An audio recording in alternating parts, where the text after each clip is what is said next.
Welcome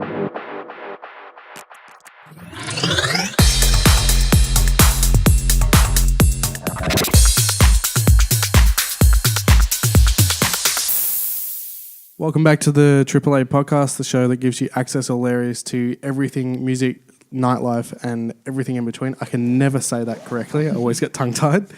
My name's Lewis. We've got Joel here as well. Today we have our special guest, which is Olithvgxd. He's a rapper based in Perth. I'm not going to say you're an Australian rapper because I guess your style doesn't really fit the Australian rap scene. So, I guess we'll jump into it. How are you? Good, man. Yeah, good. Sleep deprived. Yep. I think that's kind of a common answer at the moment. But no, I'm really good, man. Latest release has gone really well. Really happy with my sort of creative headspace. Yeah, good. We're going to, I guess, jump into that because you did have your release. I think it was around this time last month, wasn't it? Yeah, it was. It was August 30th. I just mentioned it was Game as well, yeah, the release. Yeah. ʟɪsᴛᴇilь and Sky on the project. Shout outs. And How Photos. You nearly forgot. Yeah, on the camera, absolutely killed it. So I was going to say, you obviously released Game. So it's an EP, sorry. Yep. So you got the other two as well. You've got 4 a.m. and I've just had a mental blank. Joel, help me out. Right now. I was testing. I was going to test Joel. So you've got the three tracks there. So pretty happy with how the release went so far? Yeah, like definitely. Considering it's not something we've sort of put a huge budget into. It's more been just like an organic process where we got together, decided we were going to work on something. The beats came about, everything kind of fell into place, and we just kind of put it out. We didn't try and super overcalculate anything or spend heaps of money on it. So results have been really good. Getting a lot of streams, really good stuff on all the streaming platforms, a lot of plays on all the videos. That's all you can ask for when you're not putting in a lot of your own money into something. It was a real in-house kind of thing that you created. 100%, yeah.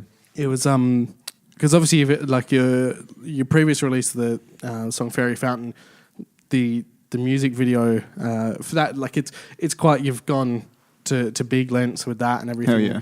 Whereas I feel like this one, it doesn't take away the creativity or the song or anything, but I feel like it was more of a very tight-knit, like it's within your team kind of. Oh yeah, most definitely. Like Fairy Fountain was filmed by Machado, and like he's just as much a part of our team. His career is doing so well now that he's hard to get. Yeah, how dare he have a good? How dare his career take off? Like we're like just looking at it, like we always say it. We're like, we just got to catch up so that we can keep working together. We're like, we just got to make sure we're on the same level as him, so that like we're always working together. So yeah, like massive respect to him. He's come so far. But like he's still inside the team. It's just that this time round, like we didn't want him to do mates rates for us. That's another thing. Like he's so busy now that when he's doing mates rates gigs, we're really like, he's losing money. So we're like, no, we don't want to put him in that position. So yeah, this time like I edited the video myself. My homie Halim was on the camera, did all the footage. We kind of directed it as a group. Like it was totally in-house. The same guys that wrote the songs, basically. Do you feel that the creative, how am I trying to say it? Sorry, I've just had a mental blank. No, that's what I was going to say.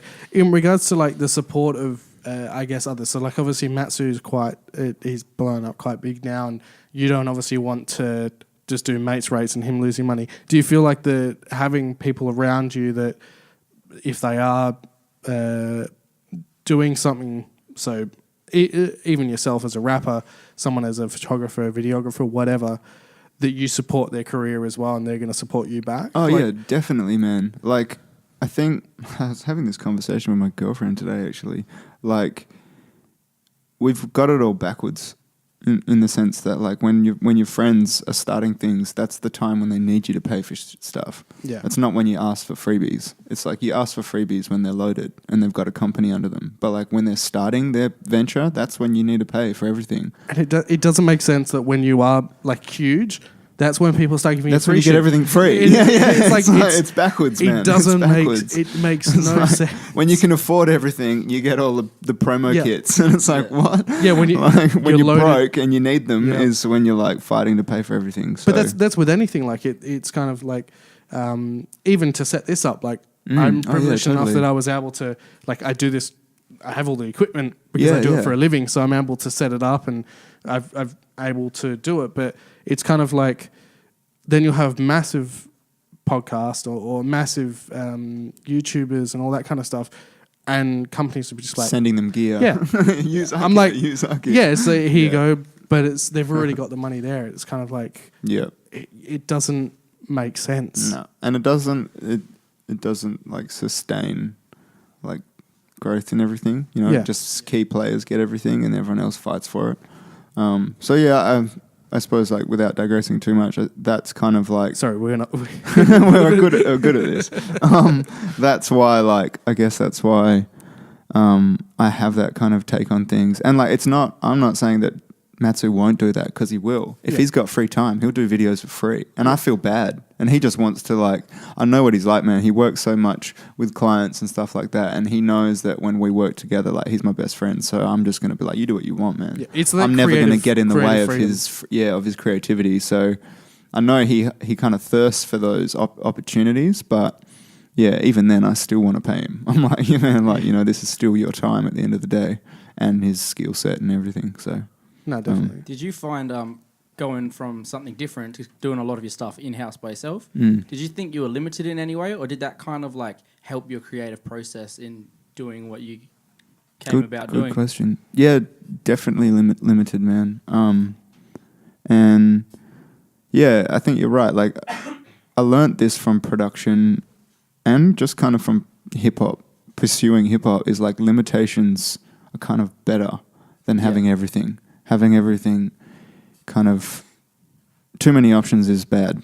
You know, it's like if you've got all the cameras, you never get good at any of them. Whereas if you got one camera, you master it and you become pro. So it's like it's the same concept, I guess. It's like I was limited because I'm pretty green at video editing, man. Like, I work for a company. I had to think about this. I work for a company that in the last couple of years has allowed me to learn videography and stuff like that. But I wouldn't call myself a videographer. I just understand it now, and I've got enough skill set to sort of put something out. But I was definitely limited, man. There's a lot of things in my head that I wanted to do that I have no idea how I'd achieve that yet. Yeah. I guess it's one of those, you're like, I've got an idea, but actually getting it to reality is different. After doing it this time, would you say next time around you want to try that again? Oh, definitely. We've already shot another one. We're actually editing. I'm editing something at the moment. We've already shot another one, and we'll do it again. Like, I think as a team, we kind of realize it's doable. Yeah, which is dope. I think when you build a team, when you've got that in-house team, like even though Matsu is a part of your team, when you have that certain group that you can kind of rely on to kind of shoot your everyday content, and then you can have those people that come in that kind of the specialized stuff. Yeah, like there is guys that have they have their teams, but then every now and then you'll have that person that you know that they do a certain style, or you know that they have a certain flair. So you'll get them in for this video, but necessarily you'll use this person or the person that's within your team for everything else, kind of thing. And it's good because then you can create stuff with someone that's with you, not 24/7, but they're with you constantly. So they know you and understand the way you think, and totally. And like, I don't know, I feel like all artists kind of strive for that, is to have those people around you that just get you. You know, it's not just because you're paying them or because they've got a good skill set. Sometimes that's not it, you know. Sometimes you can pay big bucks for some really pro guy, but he you guys don't mesh. Yeah. And if you don't vibe, it doesn't. The result's not the same. Yeah. Doesn't come out the same way. And you want someone that's within, like someone within your team that you get along with, because you're spending a lot of time with them, so that you've got to have that. Yeah, you got to be able to just do it together and have fun. Yeah, I think that's the coolest thing for us, is even from like day one, it's always kind of been fun because it's been with my homies. It's always been like, we're serious. We're not just fucking around, but like we do fuck around on set. We do like do all kinds of dumb shit, and it keeps it on this level of like, yeah, we're family first, and so we're doing a job together, but we're also like, yeah, we know each other, and yeah, it's good. You don't want it to feel like just a job. Yeah, like it has to in a sense. It is a job, yeah. But at the same time, you don't want it to feel constantly like, oh god, like yeah. Especially if you're filming as well on set, like for a music video, you don't be like, oh sake, I've got to. It translates, man. It translates. Yeah. You walk out in front of the camera and it translates. Totally. No, definitely. Now we're gonna also speak about, because obviously you've got Game, which is it is the first track on the release. Yeah. Now that's released under, I got to check myself, otherwise I'll get it wrong. 1527. Yep. Do you want to explain a bit about what that is? Or cool. Like, it's kind of like, it's not really like, we haven't really established much of it yet, but because we're all independent and we're trying to maintain some form of independence at the moment. That's just kind of, we're using that as an umbrella for everything we do, like what's the word? A collective. Yeah, almost. It's not quite that yet, but I could see it ending up something like that. It's like the banner under all what me and my friends do together. So it's kind of like when you're working as a team, that's what you kind of, instead totally. of being like each of your, it's kind of like it's just released under that. Yeah, totally. And so all my music comes out under that anyway, or through that channel. But yeah, pretty much most of our media content, and we want to sort of offer this platform to more artists, but we have to be in that same mindset. And so I could see it ending up as a collective, the more artists that get involved in that kind of thing. What are your thoughts on, I guess, I don't know exactly what it is called. There is a name for it, but I guess having that like platform. So say you can build this to a point where you've got access to different channels, and then bringing on new guys that not necessarily a record label or anything like that, but more just basically, it's happening a lot more in the YouTube space, where you'll have creators, basically big ones that have the access to all the channels and all the resources, basically go, look, we're not going to take like percentages or anything like that. Here's your resources, let you grow. Do you feel like that would work in the music space as well? Like basically going, look, we've got a record space for you. We've got the resources to distribute, that kind of stuff. We're not going to take a percentage, but we want to see you grow.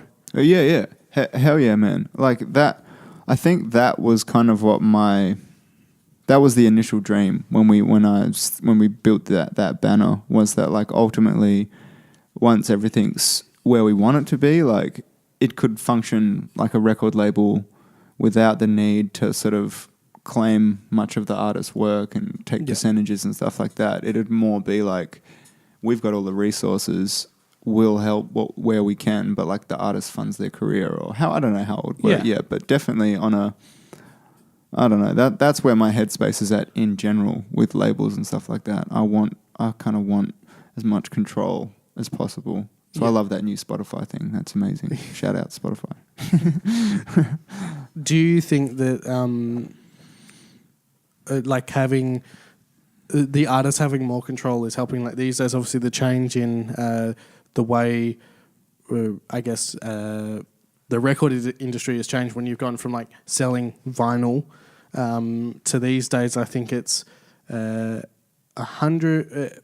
Something like 150 streams. I'm probably going to get it wrong. That adds to basically one sale or something along those lines. Do you feel like the way that artists now have the control over their distribution, and that sales are not necessarily measured by how many you're actually selling, but by how many streams? Do you feel that that's better, or do you think that's worse than? If that did that make sense? Yeah. No, it did. I got it. It's a good compromise. I'm gonna kind of break it down. Go. So record sales back in the old day, obviously you sold vinyl, and that's how a sale was counted. These days, being that you've got Spotify, iTunes, all of those, X amount of streams equals one sale. Yeah. So you don't necessarily have to sell. And obviously, artists now have the access to distribute their own music. So do you feel like the use of digital these days and the access that an artist has benefits them, or do you feel like the way that back in the old days you basically had to go through a record label, they had to release it, the distribution was through them? Obviously you could do it independently, but it cost a shitload of money. That's what I mean. Like, I feel like you look at back in the day, like record labels, you needed a record label to make money, and if you were lucky enough to get a good deal, you could actually make money. Yeah. Depending on what kind of contract you sign. But that's even was it Queen? Yeah, it was Queen. Even when they were signing, like they signed massive, they're playing arenas and shit, and they couldn't money. afford anything. Same with shout out to Queen. Yeah, legit. Like Michael Jackson's an interesting example because he actually made a shitload of money, but it wasn't just his music; it was him. It was like the fact that he was Michael Jackson. He actually got money in his pocket, and like he didn't own his music until like conspiracy alert, until like a couple of weeks before he died. He bought his catalog back, and like that in itself is crazy. When someone that big doesn't actually own rights to their own music until they're like 50, like that's insane. And when he bought, it's a crazy fact, when he bought back his catalog, he ended up having more control over Sony than they did because his music made the company more money than all of their other artists combined. So by him owning everything, suddenly he was like taking more money out of the company than they could actually make. So again, conspiracy alert. Pretty crazy. Internet's gonna blow up. Do you guys ever remember, like when you were younger, there'd be like a street performer or something trying to flog their CDs off? Yeah, totally, man. You remember that? Or you go to like a live gig. Freo, man. Freo was hotspot for that. Or you go to like a live gig or something and people would be like handing out their CD or trying to sell their CD or something. Yeah. What are you talking about? I remember the days when you had to you'd hear a song on the radio and you'd had to wait for it to come back around to record it on tape.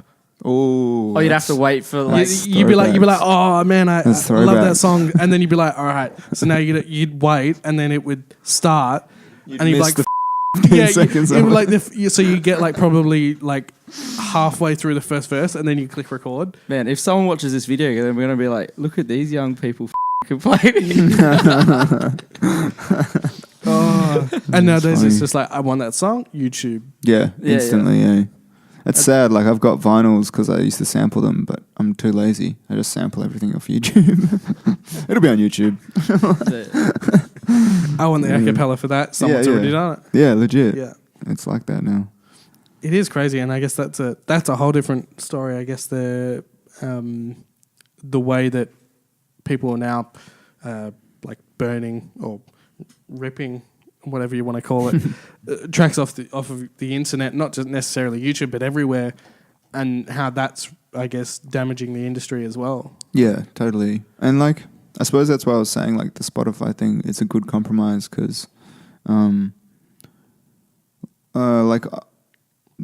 SoundCloud got bought out, SoundCloud kind of was the first independent artist platform. It was like an actual platform and an actual network, and it worked. And that's what made it so exciting. And I think like going back to like my producer days making like trap stuff, SoundCloud like made all of that possible. SoundCloud's what got me gigs, and like it's what allowed me to go somewhere else in the world and have listeners around the world listen to you and actually get impact. And then I think that's why Warner ended up buying them out, because the labels just lost so much control over the industry, because all of a sudden every single artist is just like, well, we don't need to distribute music anymore, we just upload it to SoundCloud. Like, we don't need to put it on iTunes or Apple and blah, blah. So all of a sudden it's like, well, we can't have that. So they need to buy out that, stop that channel. And it's true, now it's like SoundCloud. I don't use SoundCloud anymore because of it, because it's a commercial platform. You see artists that are signed to the label that own the website.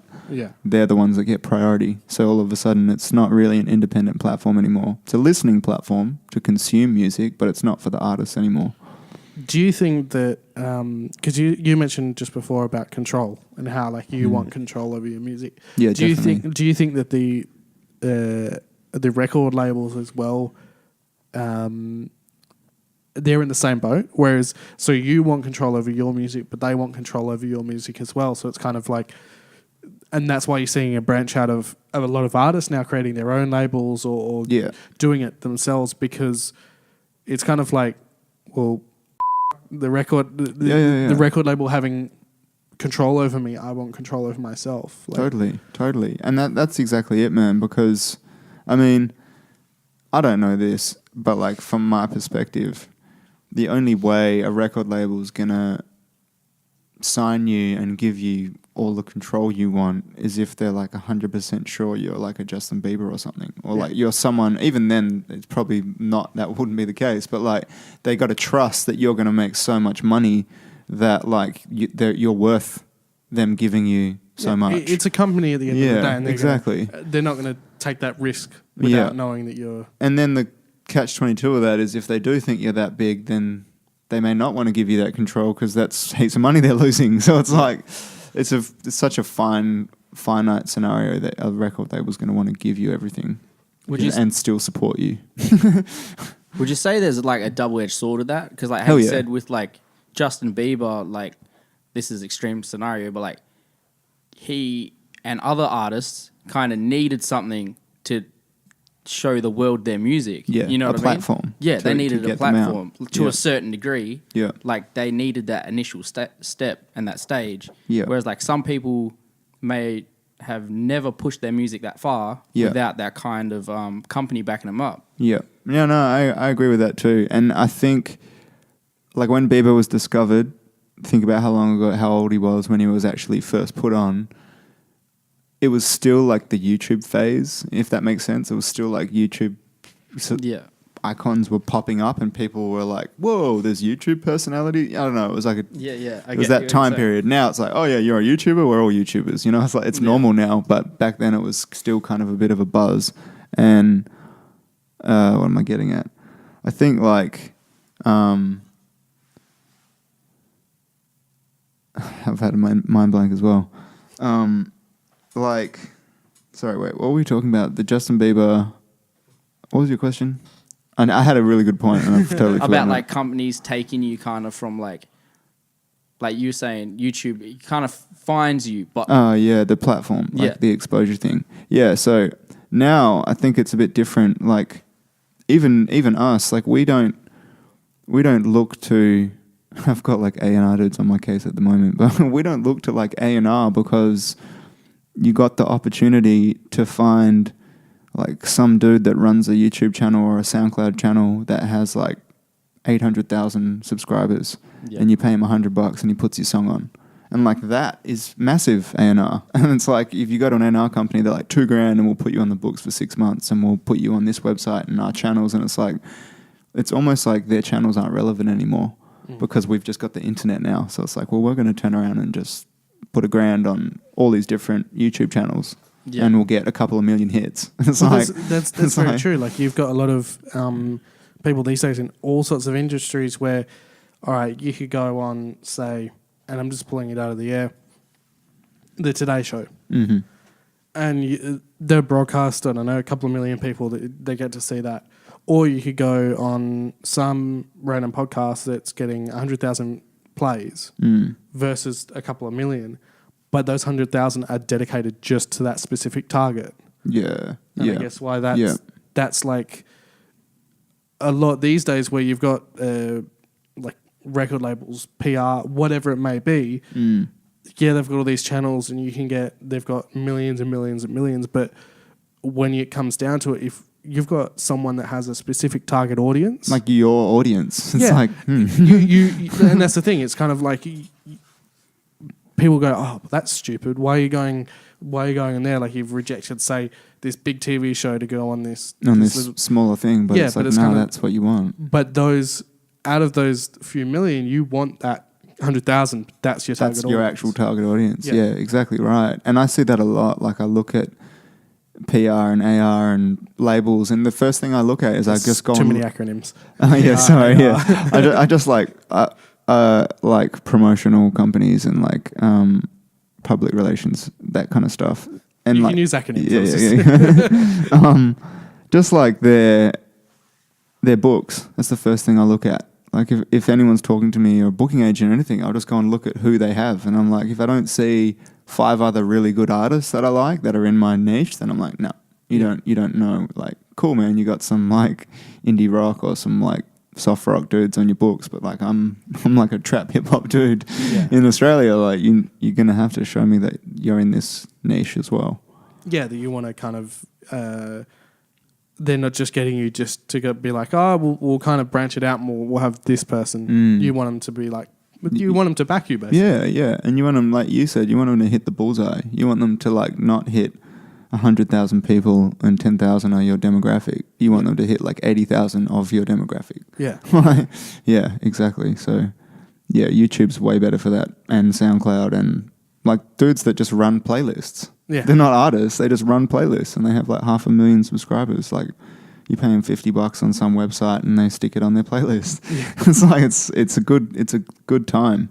How good's the internet? Yeah, legit. It is. And I think that's where it's like artists need to kind of, if you're whinging right now, the industry's it's been in a really shit place for a couple of years, but it's in a really sort of, if you tap into what's happening, there's a lot of opportunity to sort of seize the moment. I don't know how long that'll last. Again, record labels probably aren't happy, and I'm sure like Apple Music and Tidal aren't happy about the Spotify thing, because like that's going to change the industry again. Yeah. It's a great thing. But change is good. Yeah, it's a great change. It's a really good change.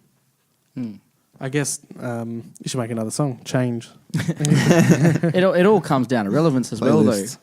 Because like you see like some international artists and stuff, man. You see them on TV, hear them on the radio.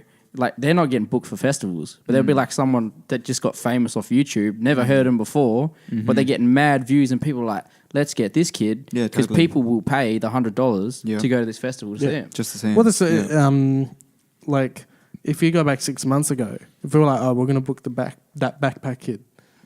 You remember the kid on the Katy Perry? Did you ever see that? And he's at the floor. Oh, okay, yeah. You know what I'm talking? Did you ever see it? No, I didn't see it, but I know. Yeah, the backpack kid. Okay. I follow him. 6 months ago, if we had have been like, all right, well, let's book him. Yeah. To like just do that dance, everyone would be like, no way. But it's like in a year's time, like now, have you heard anything about him? No. Like, has there been anything? Like, and it is all about relevance. It's that person they've got the views at that period of time, and they're the ones that kind of on that platform are the ones that everyone's jumping on the boat kind of thing. And I guess that's what you're saying is kind of like at the moment, at this point in time, you've got all these websites that are doing the playlist, and obviously you've got Spotify and those kind of things. And it's kind of like, well, that's what's getting the views right now. That's all plays or listens or whatever you want to call it. Mm-hmm. And the distribution, the record labels, maybe they are, but it's not as effective. Yeah, valued, or like those listens, or that might be because it's on rotation on a radio, multiple radio stations, but it's just there. Whereas if you're looking at, say, Spotify or certain things, people are actually searching that up and are actually listening to it. And I guess that's something that these days you might have someone that has a song that's hammered on the radio and they've got X amount of plays or whatever, but that's only because of that. Whereas someone that's got, say, 50,000 plays in their song, but it's on Spotify or whatever, that's kind of like that target. Yeah. You know what I'm saying? You're getting your target. Yeah. And they're gonna fuel you because they actually like your music. Yeah. They're not just skimming past it. Exactly. Yeah. And that person that's got those 50,000 might be able to go in, they're not selling out arenas, but they might be able to sell out a show because they've got that demographic that's like solely following them. Yeah. And I guess these days it's a lot of radio stations will just, they play shit until you like it. Oh yeah, totally. Dude, that's the whitewash effect. Yeah. They just rinse a song until it's stuck in your head. Yeah. I feel like that with most of like radio music. There's a lot of bangers, but there's a lot of music I'm just like, man, Like, But then after a while, and then I'm the one humming it. I'm yeah, like, and it's like, I f***ing hate this stuff. And then give it a little bit of time, and then you're like, yeah. yeah, I kind of like this now. This is bothering me. Yeah, legit. You want a scary one is like, I think it takes 25 years for your brain to forget song lyrics. That's a horrible thing. Yeah. I got the Macarena in my head still. Yeah, like we were saying, like a lot of it's like demographic and relevance. Because like we were saying, like with the clicks and then the record sales, a lot of people aren't paying for the music now. So like we said, if you can sell out the festival, sell out the show in multiple cities. That's bang.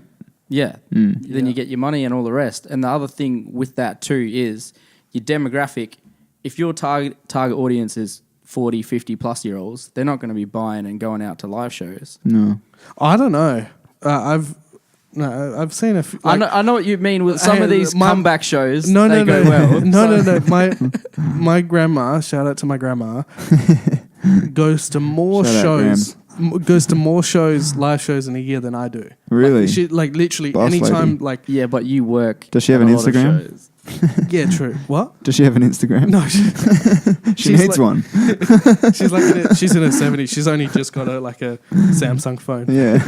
No, but you know, like I know what you're saying. It's Yeah. kind of that demographic is like it's selective. Is kind of like they're gonna be buying stuff. They're not gonna be going online and listening to Spotify Yeah. unless you show them. Yeah. And they might not be going out to live shows till 4 a.m. or whatever. No. Like the younger demographic will go attend the show, but they won't spend money. Yeah. Just like with concerts and the rest. Yeah. Yeah. Well, that's the thing. They spend. This isn't some scientific thing. This is just my opinion, but the generation these days spend more money on their outfit for a festival than they do at a festival. Hell yeah. They did the pre's. Yeah, spend a couple $100 on the outfit. But that's what $50 on a bottle. Well, that's like we just had Listen Out, Hmm. and I was asking people, "Oh, are you going?" And they're like, "Nah, it's too expensive." I'm like, "Ticket's like $180." Yes, that is a lot of money, but My outfit costs way more. no, than that. but I'm thinking in my head like $180. Yes, it's a lot of money, but it's kind of like it's not that bad. Yeah. But then they're like, yeah, but then I'm getting an outfit that's like a couple $100, and then I've got to get alcohol, and I'm like, they're like, yeah, it'll end up being $500-$600. I'm like, what? Yeah. It's like, calm down. Yeah, like, it's just. But that is definitely like these days they spend way more on the outfit than. Well, it's more of like a social event now. Yeah. It's way more social. It's, I don't know. It's just become the whole phone thing that blows my mind. I've been in certain scenarios where I'm like standing in the festival and like the artist is playing, but everyone's just on their phones. And I'm like, what are you watching? Like, isn't this why you're standing here like this guy? But they're like taking photos and it's like, man, it's crazy. I've spoken to a club owner next day and I'll be like, oh, you packed out last night. How'd you do?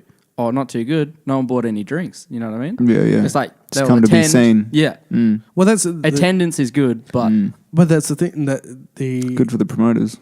yeah. yeah. Well, that's Guys making the money on the door. but that's the thing. People coming through the promoters, the people coming through the door are fine. But That's also why like they kind of change stipulations on clubs and all the rest, but that's like a whole different ball game. Yeah. Where Yeah. they add in that X amount, we're gonna do this, charge you for this because you're bringing it through all this crowd that's not buying any drinks. Where if, like you said, that older generation packed with a group of 40-year-olds or whatever for some well-known concert, they're going to be spending money galore, you know? Mm-hmm. well, that's the shout out to the oldies. Hey. Like, they'll drop some cash. They Yeah. spend the bank. Yeah, but that's how it was. Like you go back, even a few years ago, Mm. and you go out to like a nightclub, and it was you spend more money on the drinks than Oh, hell yeah. these days there's a lot of things that shall affect people's. Lit. Yeah, they affect how much they spent. They're not Yeah. spending money on alcohol, and I don't understand. Like I went to Listen Out on the weekend, and I don't drink, so I didn't drink, and I don't do drugs. I literally was at the festival sober, and it was kind of like I still enjoyed it. Yeah. Like I literally, mind you, I sat on a hill between the two stages and just listened to everything. But it was like Change direction. I looked like I was off my head because I was just sitting there. The guy on the hill. But like at the same time, I was able to enjoy it. Yeah, But this like, I feel that like we're getting to a generation that they can't enjoy it without having substance. Yeah, bro. Whatever that real. may be. Like, Real. if I was like, come to this festival, but it's alcohol free Yeah, most people and wouldn't drug come. free, I wouldn't come. no one, no one would go. Yeah. But it's more like the older generation that like can kind of choose. Like, yeah, all right, they can, if they want to do whatever they can, but it's kind of like they don't have to. Yeah, totally. Whereas these generations, like we need something. these dealers must be making bank. Oh yeah, man. Yeah.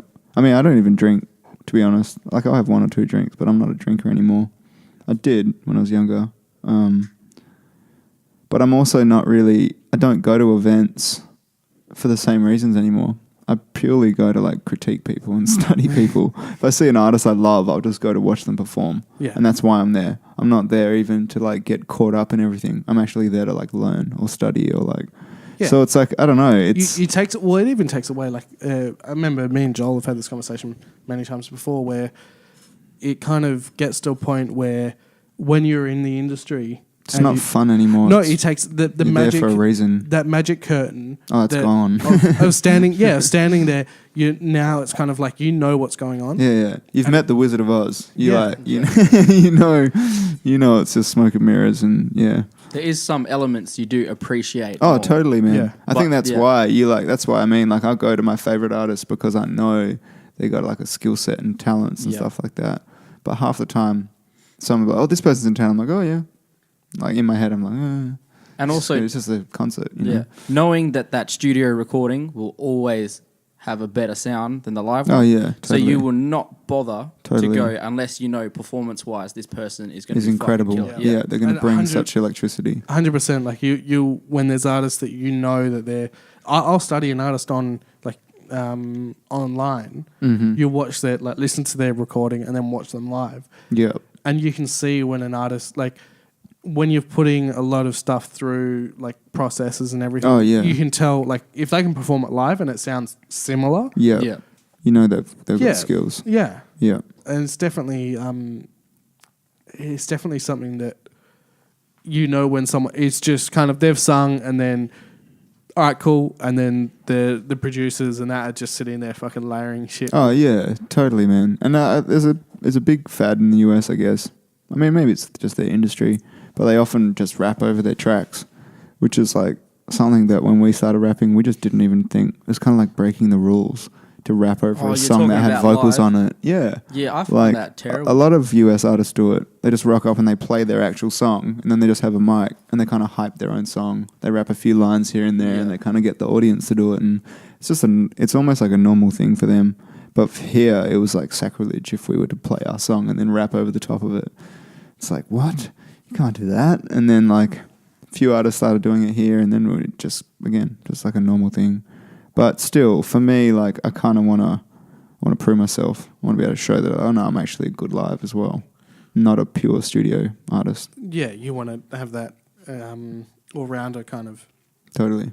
Do you have anything that kind of helps you record? Like, do you have something that, like, I guess a ritual or something? Yeah, I do actually. Yeah, that's funny. Funny you asked that.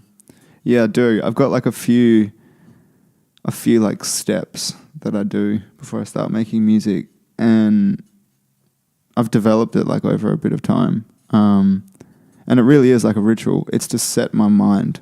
It's to put myself into the frame of mind. So like, one of them is like the lights. I have like my lights set up in my studio, so I can just tell my phone. I'll just be like, oh, turn the lights to this, like I'm going to record. And the whole studio just changes. And instantly I'm like, okay, like it's time to sort of zone in. And is it a special color? yeah, depending on like what I'm doing. But yeah, I have like a specific color for recording. And also, yeah, it's just like I have there's other steps to the process, and it by the time I'm in that position, it's like my mind's ready. Like I'm ready. I'm not sitting there like I'm going to hit record. It's like you're ready. I don't know. It's like the same as athletes, man. Yeah, you sit before a game and you put yourself in the zone of like what you need to do and what you're going to do. It's the same thing. And I think having both like physical and mental triggers as a part of your ritual, it just locks you into that place. Do you, and not you necessarily, but what are your thoughts on artists and performers using, to be blunt, using weed before recording or before singing? Because there's a lot of, and this is more an American thing, but they'll obviously because it is legal in states there, but they discuss it openly in regards to like some artists won't smoke because they feel that it affects their lungs and their vocal cords, whereas others use it as well and they don't really... Doesn't bother them. Yeah, it doesn't bother them, and it's kind of like... one of the big ones is Logic. Yeah, for many years didn't smoke or anything, like was very clean cut, and then got to... I think he is in his 30s now. Yeah, 30-something, mid-30s. And basically now, he starts smoking, have one... like a joint before he starts recording or before he starts playing. Yeah. What are your thoughts in regards to that? Disregarding if it is legal, because obviously here in WA it's not. Yeah. But as a general sense, what are your thoughts in regards to having that as like a helping you record or helping you perform and that kind of thing? Smoke weed every day. No, like, I don't know. It's circumstance, man. Like, for me, I think like... Do you think it? I guess I'll rephrase it. Do you think it is a beneficial way of helping you get into a mental state? Because I personally don't do it, and being a creative, I know a lot of people that do because it helps them get into that state of recording and creativity. Whereas, I personally don't. But do you think that it is a beneficial? I definitely think it is. I think it's like circumstantial. Like for me, I would say it's really good for coming up with ideas and coming up with creative thinking and thoughts and new things. What it's not good for is like hard work. So it's like, it's circumstantial. If you've got a huge night, I mean, for me, like, I don't want to give away too much, but like it doesn't affect me that heavily that I become like lazy or anything like that. That's not how it works with me. So I don't really think about it that way. I don't think I can't do this because I won't get things done. That's not how it applies to me. But I think generally in a studio environment, like, it's good for writing things and coming up with concepts and stuff like that. But when, like, I know in certain songs, if I need to rap really precise and on point and it's very technical, I won't get high. Yeah, you need that because I want that agility and that precision. But if I want more vibe and sound a little bit more relaxed or a little bit more like swaggy or whatever, then I'll blaze. Do you think it is a part of? Do you think it is a part of the industry? Like, especially man. The US, definitely. Like you've got obviously Snoop. Yeah, no, is definitely, a big one. Man. Wiz. Like, do you reckon it's a part of, like, it's more of a not a stereotype, but it's just something that's kind of a part of it. Like, definitely, man. You're a rapper, you're kind of expected to smoke. I think I don't think that you're expected to smoke, but like there's that it's perception. a part of the industry. It's a part of hip hop. It's like, and it wasn't. If you go right back, of course it wasn't. It was drug free. Like hip hop was almost straight edge when it came out. And then, I mean, even Dre, like, he says that in their old NWA song. He's like, I don't smoke weed, and like says it's like give you like brain damage and stuff. And then like 5 years later, or however many years later, 10 years later, like 2001 comes out, Dre with a big weed leaf on the front, and like, so it's like it's become a part of the industry, and I don't think that's a good or a bad thing. I don't see it as enough of a catalyst. I see all this other stuff, like prescription meds blows my mind. This whole trend of like prescription medication, like that just has never been something on my radar my whole life. to take prescription huge. meds unless I have a headache. like it's just not a thing. Even when I have a headache, not even. So that trips me out that like this prescription meds is like a thing now, that you take them recreationally. And like at the same time, like I get opioids, I get why people would take painkillers and stuff like that, but still, like, I don't know, man. But it's such a contrast. It's massive in a sense, like the whole prescription medication and all that kind of thing. Like to even not just the American industry, but the Australian one. Like I don't know if you guys know, but I think it was in 2018, so it'll be 2016. 360. Oh yeah. He was doing his tour. Yeah. I think it was his Utopia tour. I think, and he went through a stage where he was addicted to. I think it was codeine. Yeah. I'm pretty sure it was codeine, and to get his hit, because obviously you couldn't take it on tour with you. He basically was having, I think, 90 Nurofen pills a day, bro. Like 90. And the only reason that I bring it up is because I remember photographing one of his shows and seeing him at the show, and then I think it was a few shows later, his tour manager found him in a room like fitting, like, and they thought he was dying. Six of Valley, man. Like cold water extraction, brother. It's insane that Shit. It's like, that's bad, man. That's the other thing. It's like I get it if you want to take codeine or something like that, but I can't remember if it was if it's not codeine. I'm sorry. No, yeah, whatever it was, but it was Like, but when dudes are munching pills and stuff, like paracetamol is what's going to kill you, man. Yeah, paracetamol will kill you before codeine does. And well, that's it. I think there's a lot of things around even Nurofen. Yeah, totally. Like it to do with like it causes a lot of things. Oh, it's so bad on your liver, man. Yeah, but that's I just think it's crazy that like people like that. Like when I looked at him, you see the performance, and there's nothing like you don't see that. No, you just they're just performing. But then when you find out stuff like that, it's like yeah, there is a lot of difference between the prescriptions and versus weed. Like I'm not against it. I don't do it. Yeah, totally. If you want to go on and blaze up, yeah, man, whatever. Like I don't really give a but I feel like if weed had a different result, a different effect on people, then it would be more of a subject. I'd be like, whoa, like let's talk about it. But for me, it's like whether you do it or not. If you do it, you're not. Weed guy, like potheads and stoners aren't the dudes hurting anyone. So it's like, nah.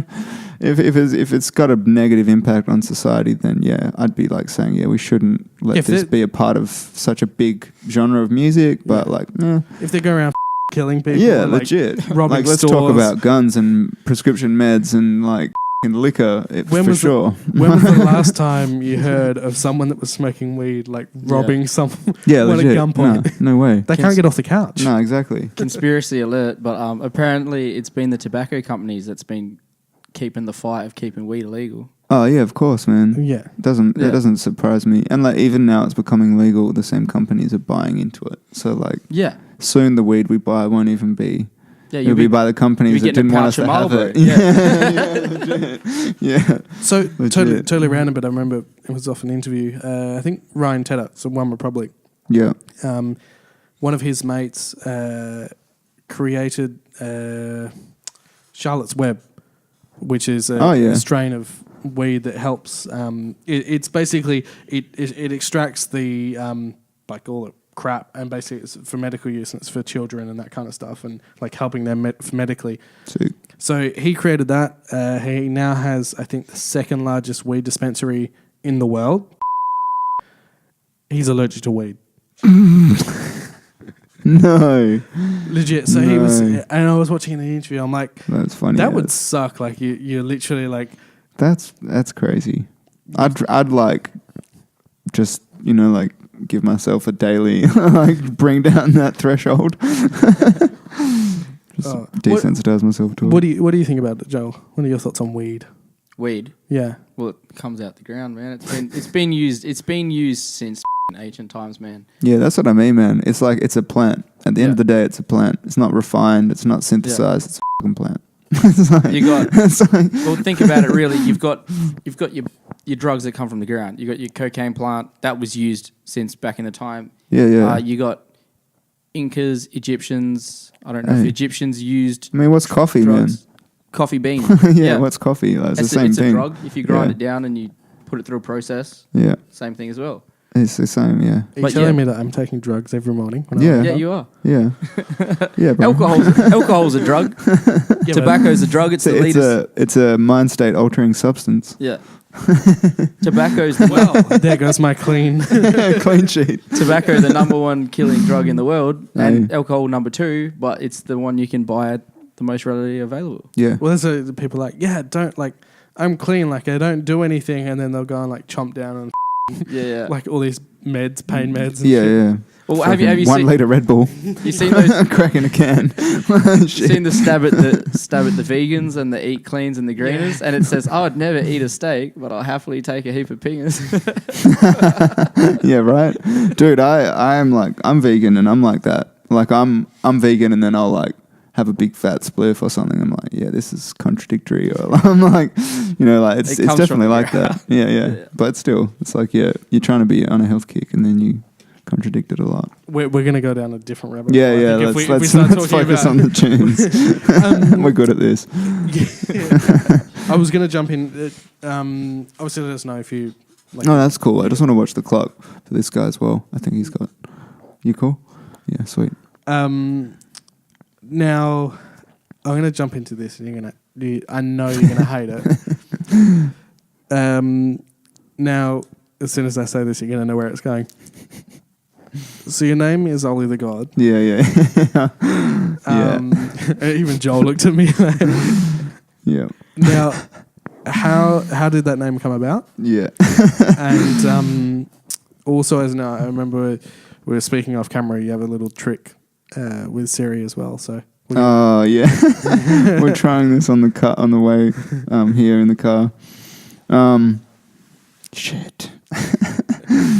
Yeah. Okay. So I'll try the Siri thing first. I'm not going to forget as well. Yeah. No, you're not. No, you're not. I know. That wasn't a light. Let's try and. So just while he's trying to do it, just quickly. So his name is Ollie God. It's spelled so Olithvgxd. Yeah. Just for context for what he's about to do with Siri. Siri struggles. Hey Siri. Play Game by Ollie the God. Just hold up to Mike. Playing any given Sunday. Game time 7, 9:18, 6:32 p.m. by Olithvgxd. Oh, you guys are getting exclusive. Yeah, that's all you get. Was that? That's something you're not meant to hear yet. I don't know why she picked that, because that's not even on game, but yeah, there you go. She doesn't know how to say my name yet. She'll get there. I'm going to correct her soon, so yeah, it'll work. So... You're gonna. I'm sorry about that. That was an unexpected exclusive. That's all right. No, that's all right. It's a banger. All right, Devo, tell us the name. Yeah, so... What's worse, the exclusive or No, the name is definitely... These guys are lucky because they get this story first, and I won't probably repeat this story in the future. So yeah, the name was really... it was kind of like a universal joke. I was like...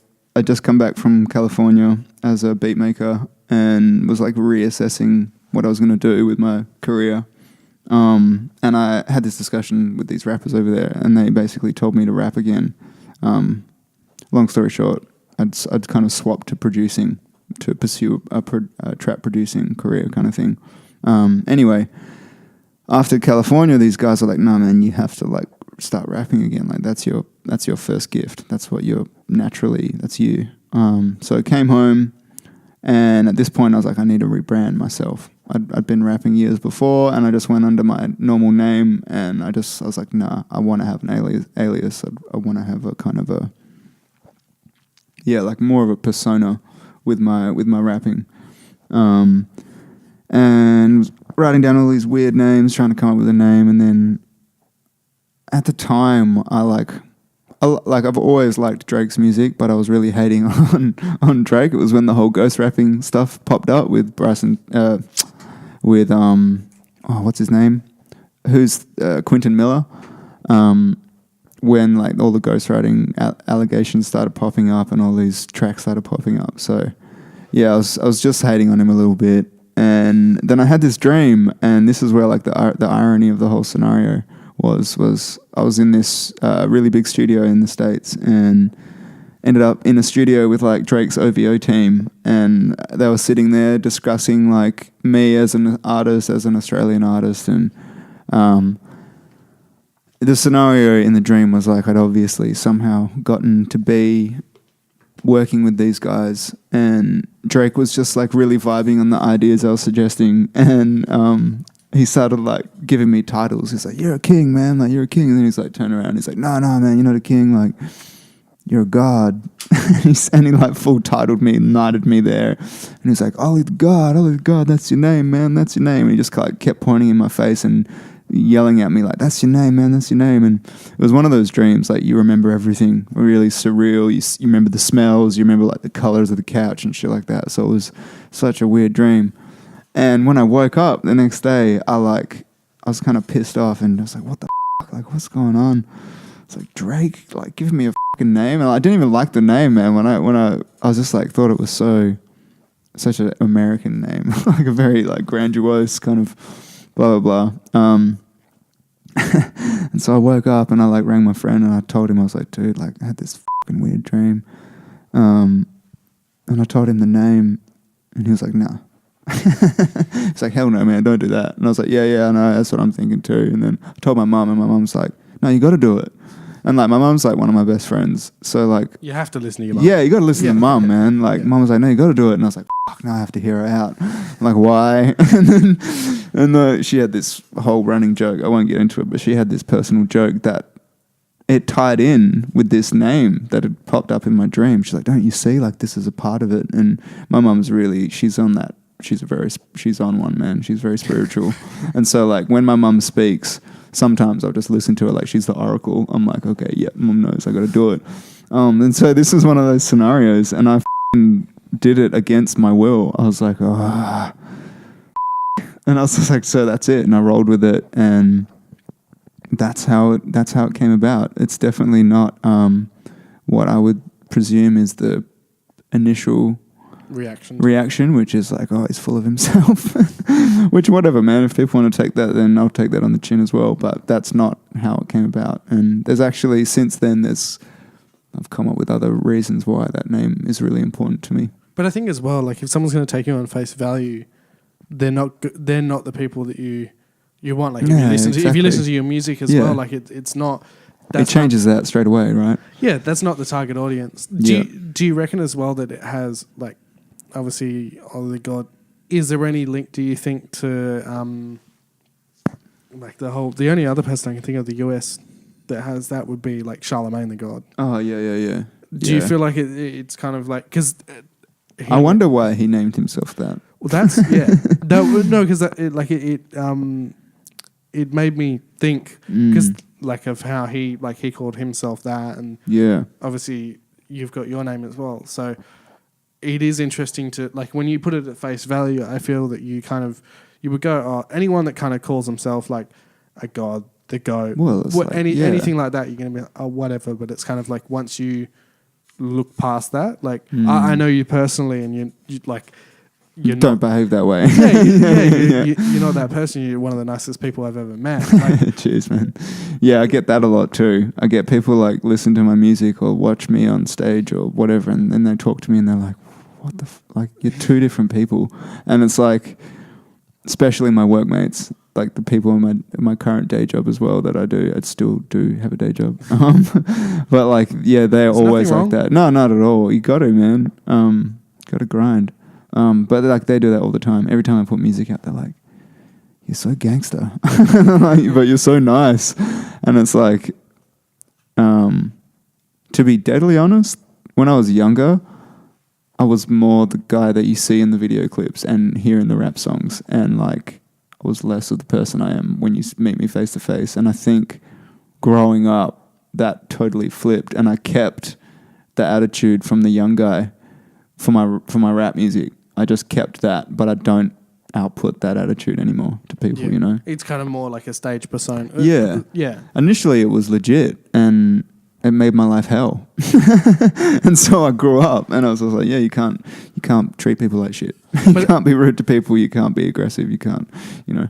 I think if you have that that honesty that is just a stage.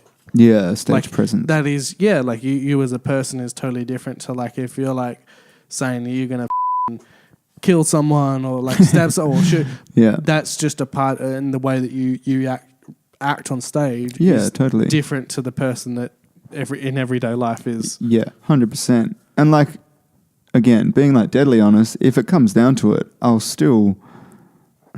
You're still going to match... still would do what needs to be done, but that's like last resort. Whereas when I was younger, that was first choice. Yeah. It was like the other way around. I was a shit, man. I was a real shit when I was younger.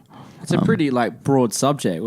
We've touched on this off camera before, where like a lot of artists and even like people that write books and movie producers, it's entertainment.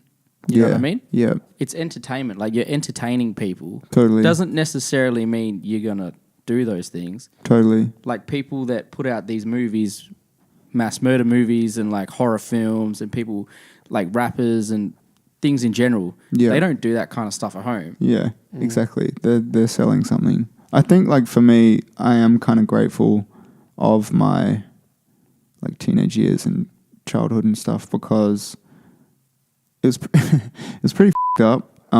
But that allowed me to have a point of view. I feel like if I was purely like a suburban kid rapping, I wouldn't have so much to reflect on and so much to talk about. And I think that's something that people often also don't quite understand, is not many people know my past. So when they hear me talking about things, they're like, you're talking shit. Like, what? Like, that's not real.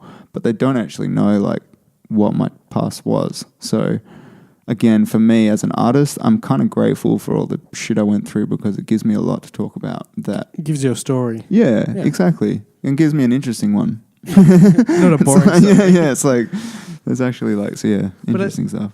And I guess people that meet you as well, like I've had a lot of the times like artists that like I know will have like I have a conversation with someone, they're like, man, that person was such a prick. Mm-hmm. Or man, they were such a tosser, and it's like very common. Yeah, I met a lot of dudes like that too, and you're just like, what?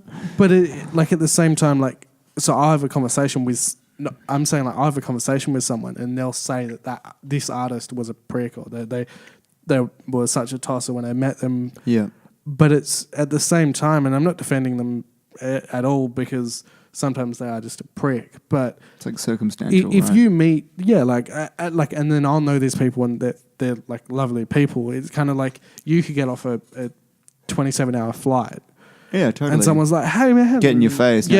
Off, man. Yeah, just like seriously go away. Yeah, and then they hate you from then on. It's like, because that's the only time that they've ever met you, kind of thing. And I feel as well like I don't think sometimes that people get so overwhelmed by artists, they'll do anything for them and freak out about them, that you don't realize that they are just a person. Yeah, totally. And they are just someone a human. You don't know. Yeah, you don't know what's happened, like what they've just gone through. Like you could have what time of the day it is for them. Yeah, like, and sometimes you just go realize that you could have you could be meeting, they could be playing a show 3 hours earlier. They could have like, and this is an extreme had a blowout or something. What? No, I'm saying that they could have had like a parent pass away or something hectic, and then they've got to go and play a show, and it's kind of like you don't know. So, and I'm not defending if they're going to be a prick, then they're a prick, but don't judge them based on that scenario. That circumstance. Yeah, totally. And I think they're saying like with you, like your people may judge your name and see you on stage in that presence, but that's not who you are as a person. Yeah.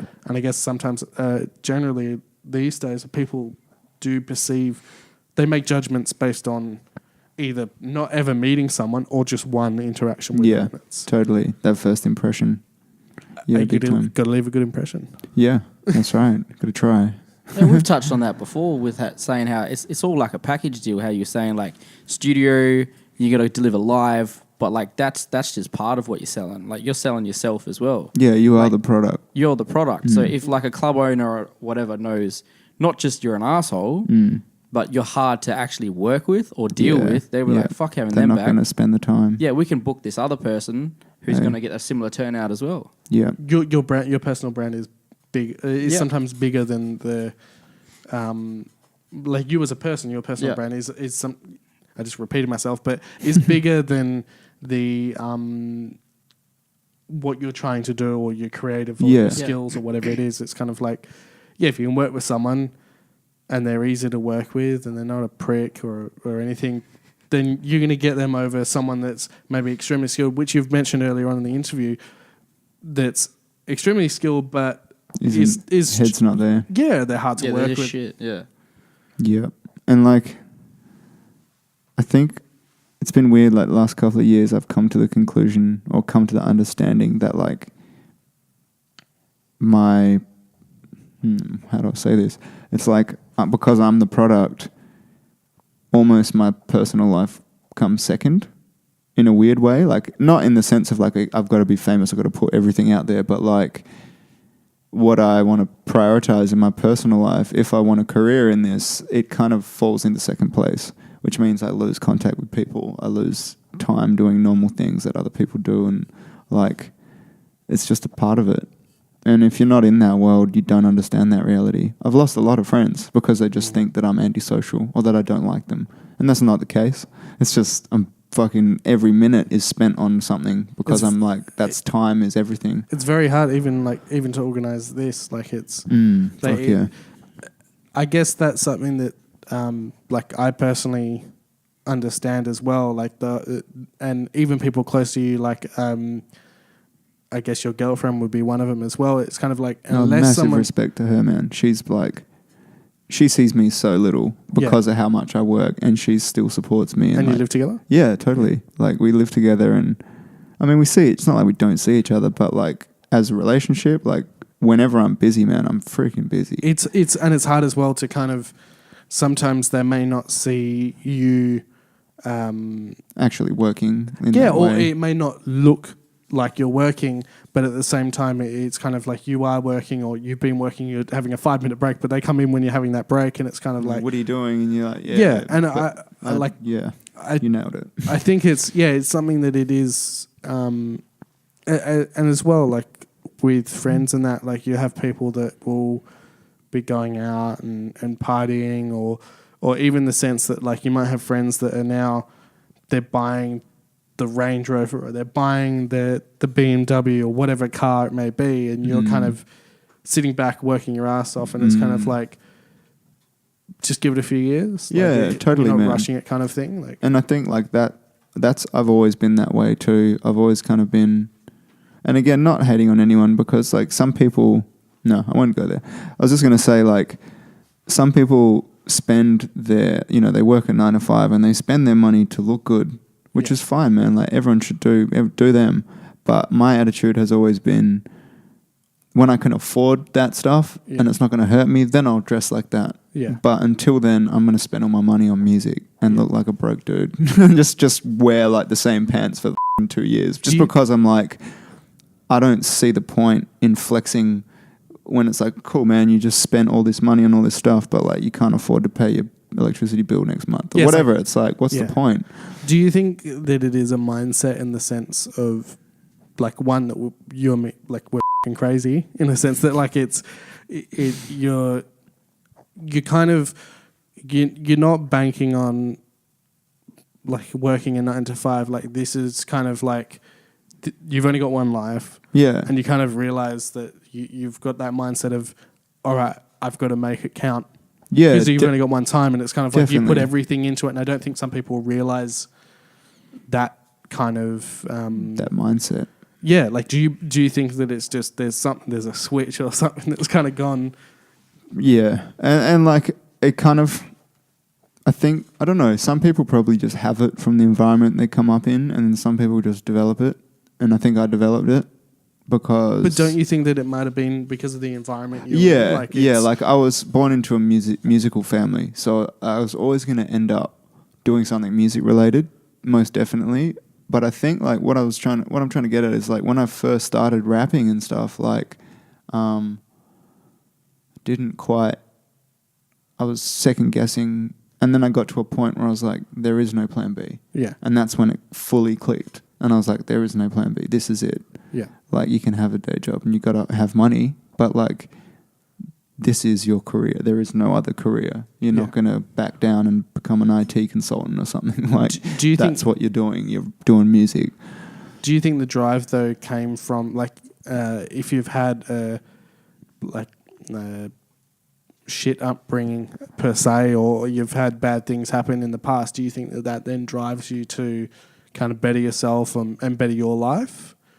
Like if it not, I think it can. I think it's like person by person. Yeah. Depends on like if you can make that constructive or destructive. Yeah. Right? Like one person might take all of that pain and turn it into something creative, and one person just might destroy themselves with it. Yeah. So it's like, I definitely think so, because we were talking about that when we chatted last time, like the complacency thing. If things are good, what's driving you to make them better? Yeah. If things are shit, you obviously want something to change. So it's like, yeah, I know definitely I've always had the thought in my mind as well, like I want to succeed for the sake of my siblings and my family as well. And not that they're not well off, not that they are well off or that they're poor, but like I still have been driven by like, I want to make my scenario better, and I want to like, I don't know. It's hard. It's an interesting one. Something to reflect. Yeah. The more you reflect on it, it kind of changes and alters. Yeah. Interesting.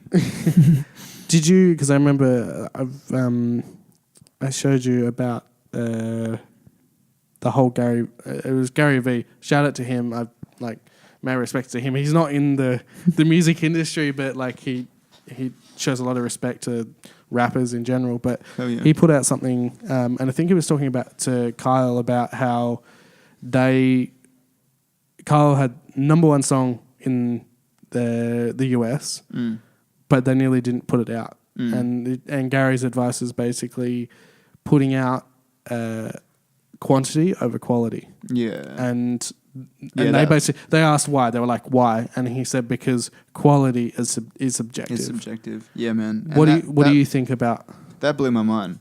That was sick. I'm really appreciate you showing me that, actually, because like as much as you want to sit and debate it, that's the truth.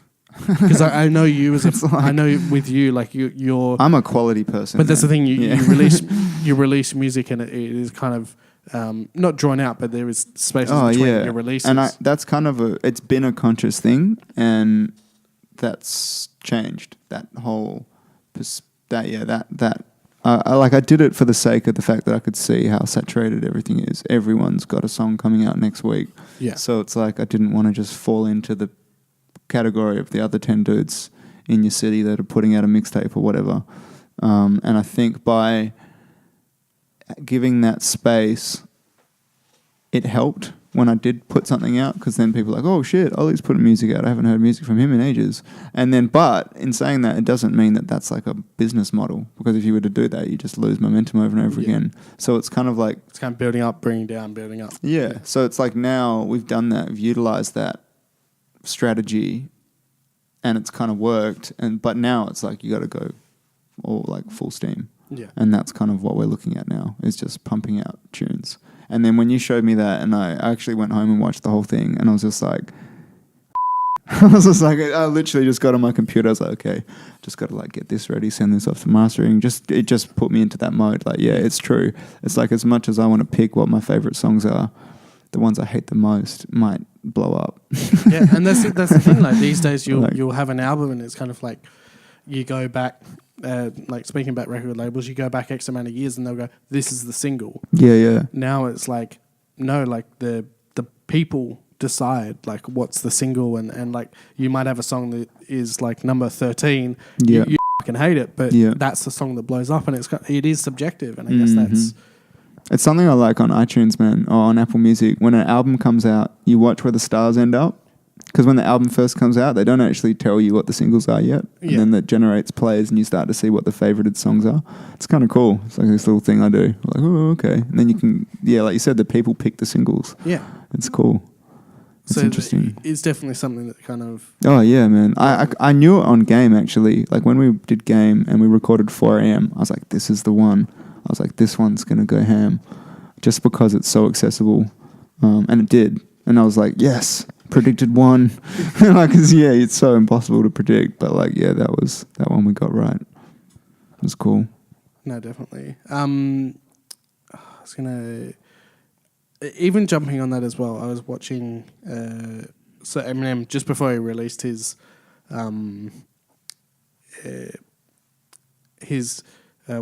response to MGK's diss, there was actually... That's a whole different story, but he had an interview with Sway. Oh, yeah. And he spoke about... It was a good interview. It was a very good 4-5-part interview. But he was discussing how when Revival came out and that kind of bombed, and he said that like the release was kind of like there was a whole build up for it, and he was like the reason why he kind of dropped Kamikaze straight away is because he was like he didn't want anyone to have like 6 months or whatever it was or 6 weeks to kind of go, yeah, that this has to be this or this has to be that, this has to be fire or whatever. It's kind of like he drops it and then that's it. Like everyone kind of they make their opinion after it comes out. The fact. Yeah. And I guess that then works into the whole releasing quite regularly because you're not allowing people time to make. Yeah, they're basically going, all right, so game's dropped now. What's this going to sound like? We want it to come like this. Exactly. And, It's like kind of like say throw them a curveball. Yeah, game part Z or whatever it was going to be. That's kind of like. That has to be this. Like this. Has to sound like this. Yeah. And that kind of hit home. It was kind of one of those things where it was like, it's very,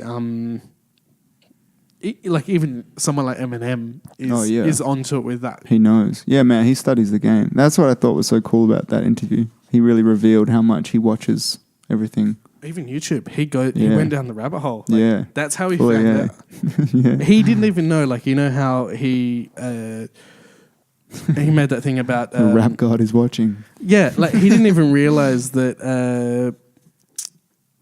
that MGK was like doing like talking about Haley and shit. Like he literally was like. He was going through YouTube and got into a point, and something came up and like the like view next. And it was like, MGK talks about like Haley. And he was like, what the f***? Yeah. And then like went through it from there. It's just crazy that like even someone like him, like obviously he's very busy. So you wouldn't obviously reach stuff all the time. But it's kind of like he went through and found it himself. Like it's... Yeah, he actually himself saw it. Yeah, yeah, it just shows that even people like that they're still in touch. It's like the Wizard of Oz, right? You think they're up in the castle, but they got a phone. You have a thing with Wizard of Oz, don't you? Dude, it's such a good reference. I do though. Oh, God. Do you have anything, Joel? I'm just smashing out questions. Got a bit of brain jumble at the minute, but well, I guess you were talking briefly before about how you went to LA and Hollywood, and I know that's a whole big story, but I was going to say, like, was there any, I guess, parts of that were memorable or anything that kind of, any experiences that, you can share with us that... Oh, yeah, man, like, it was... and why you went over there, like... that trip was to play some shows as a trap producer under the alias Donald Crunk. I was kind of a duo with my homie Migsy. And I went over on my own because he had to finish his like degree at uni, and it was just really unfortunate timing. But I went over and it was mainly like networking and playing some gigs, and it was life changing. It really was. It was really good to see this kind of like the peak of the mountain, to see like the top of the industry, to see where the money is, and to see what it's like in the big league. That was just such a reality check, and it was so eye-opening and daunting and inspiring, and it was just a roller coaster, man. And so was just like the experience itself. Like gigging was just crazy, man. Playing in some of the venues I've known about for so long, and then I'm standing in it, and just like seeing that many people in front of you it was crazy. But like at the same time, it gave me Wizard of Oz. It gave me like I saw the reality, and it made me kind of go, oh, do I want this? Is it just a bigger version of a festival? Like, you know how that magic's been taken away kind of thing? Is like LA or Hollywood, yeah. is that the kind of next festival is in a sense that kind of like at the moment you don't know what is happening behind the scenes, and it's kind of like once you kind of break that big time, then it's kind of like you lose that magic big time. And like I loved LA, and Hollywood is so interesting, but definitely, man, it's like at a festival, like if you're a punter the whole time, you're always like, oh, I want to go see the VIP tent. And you go at the back and it's a tent and a trestle table and a drink and an ice bucket, and you're like, oh, yeah, it's like it's like that. That's exactly what it's like. It's it's usually like, really f***ing hot as well. Yeah, it's like, depending on the time of year. Yeah, legit. And so yeah, it is like that. Like you land in LA and you like. I remember I was walking down one street and I like looked down and then saw the stars on the floor, and I was like, oh, this is it. I was like, this is the place where all the Hollywood stars are, and I'd only ever seen it on TV. So like when I'm standing there, I'm like, it's like, oh yeah, it's nothing. It's just. But I think straight. Like LA is as a whole, it's kind of like, and it's been referenced before. It's kind of like you can go down one street and it's all fancy and nice, and the next street there's been like double murder. Oh, huge, bro, huge. I saw a dude. I saw a guy. Like a dead guy on Saturday night in the middle of LA, in the middle of the streets, man. Like 10 cop cars around him, like a helicopter coming down, and like he'd just been shot. And all my homies were like, "Get in the cafe, man! Get in the cafe!" I'm like, "No, man, I don't want to see this." I'm standing on the corner, like, "What the f*** is going on?" And they're like, "No, man, get in the cafe. Like, you don't know if the shooter's still around." Who's around? Yeah. Yeah, and I was just like, "This is crazy." And then 20 minutes later, we went to like one of the biggest clubs in LA. Just Saturday night. But it's just like, man, it's crazy. But that's like that the person, like people think it is a persona that like in LA, like in downtown Compton, all that kind of stuff, that it's kind of like, yeah, it's like gang shootings. That shit's real. Yeah, hell like, yeah, bro. It's like, it was a hard reality check for me. And like the city closes down. They have like a lockout at like 2 a.m. or 1 a.m. I think it is.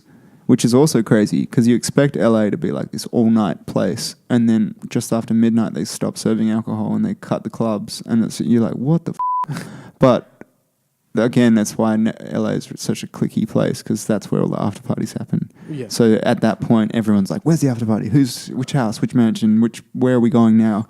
And so like, it's a very cliquey space like that. But Sydney needs to adopt that.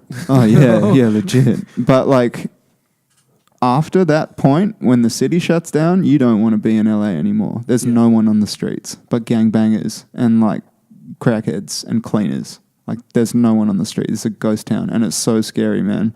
One night I remember like had some altercations after this night, and ended up trying to find my way home at like 3 a.m. in LA, and I was like under the influence of certain things, and I just remember like having to walk home because my phone was dead, lost all my mates, didn't actually know.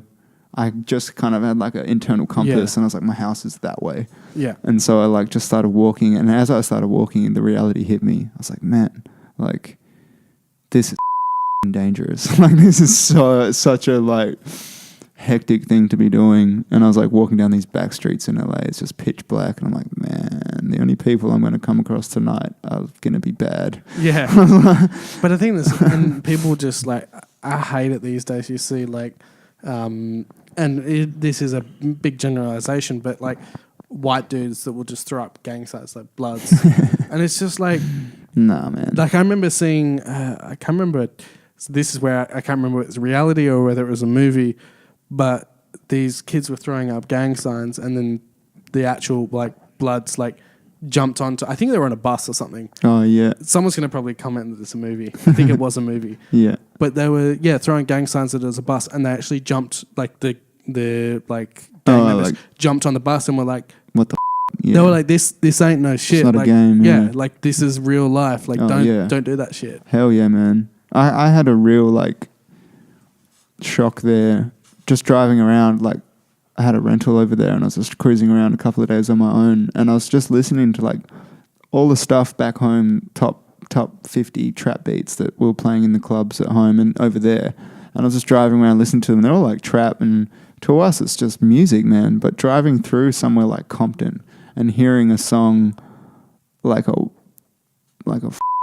aggressive trap song, and you're driving through like a ghetto that's got like bars on all the windows and prison fencing in their front of their houses and shit, and you're just like, shit. Like you suddenly see the impact of what this is and the reality of like this music mixed with this environment is terrible. But like and it made me feel like, again, not that I'm not, but it made me feel like a super white suburban kid. Just like, you have no idea. But that's the thing. Like, you have no idea. Like you've got those beats, and then you have like some like suburban white kid that's like in like the richest suburb in wherever you may be, making the trap bangers. And they're just like, like this is sick, but it's reality to someone. Yeah, and then the lyrics go on it, and you see what these dudes they're talking about, their hoods and stuff, and you're like, man, it's a harsh reality. Yeah. It really made me want to not glorify it so much and not, I don't know, again, coming home and just seeing a room full of white kids like yelling songs about shooting people. And I was like, man, it was such a real eye-opener. Like, man, we don't get it. Yeah. We just don't get it. I think, and that's the thing that like a lot of people these days are not writing about their experiences. They're emulating. Yeah, they're writing about what they think it might be. Yeah. But then at the same time, then they've got these kids that then listen to it, and then they then think that that's what it like. They'll then do it. Yeah, they'll just then go and emulate. And I'm again like even going back to that weed thing, I'm very conscious about like I've watched it happen with a lot of artists, and I've seen it just throughout the industry. It affected me, man, listening to artists influencing me. So like I'm very aware that as I get more and more sort of attention and traction from people, it's like the responsibility builds. And for a lot of artists, they don't have that responsibility, but like the responsibility builds to realize that you're an influence. Yeah. So everything you say and do and promote, people you're influencing people. So like for me, it's like it's your duty to have that responsibility. And so many artists are just so reckless. Like, I'm making money. It's like, no, man, like this is the world you live in too. Like it doesn't matter how much money you make. You walk out the front door and some kid's doing something because of you, then that's on you. Yeah. That's your fault. No, it's and I guess that's there's a lot of artists these days that don't take that into account. They don't. At all. They don't. They're just like, I've got millions. Like, who gives a kind of thing. But then at the same time, is that kind of that Justin Bieber effect of kind of like. Then you've got people that are just he's getting through the ringer because of something. Like he's 22 and he's got just be a kid. Yeah, exactly. Yeah, that's it. He can't just do his thing. Well, look. We're almost at the end. We have one last thing we're going to run through in a second. But Joel, do you have anything that you were going to ask? Any questions that you've come up with? Still got a brain? No, we've basically ran through everything. Whether it been on or off of the microphone, everything's kind of been covered. Yeah, cool. Well, look, we'll jump into. I'll just explain to everyone. So we'll basically get guests to come on. They'll bring an item for us to basically leave behind. So we have a cube shelf, you call it, Joel? Pigeonhole, whatever you want to call it. Basically behind us, and we get artists to bring something in that's got a story, and they can leave it here, and it's just an easy way for us to fill up the shelf. So, Ollie, we'll get you to bring out what you've brought. And where is it? Yeah. So and describe it, obviously, so people. So for any of you guys, bang, bang, bang. For any of you guys that know what this is, you'll appreciate it. If you don't, this is called a dicer. It's for like any like Serato DJs, tractor DJs. Essentially, it's like helps you. You can put points in the song where you want to skip to, or you can make it like start of the song. You can program it to do things for you.